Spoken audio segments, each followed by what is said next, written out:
حدیث مبارکہ۔ یحییٰ بن یحییٰ اور قتیبہ بن سعید نے مالک بن انس سے،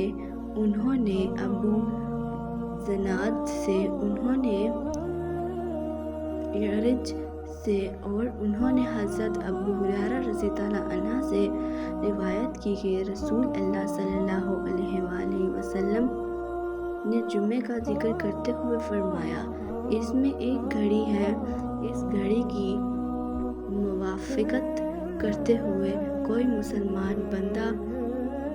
نماز پڑھتے ہوئے اللہ سے جو کچھ بھی مانگتا ہے اللہ اسے عطا کر دیتا ہے۔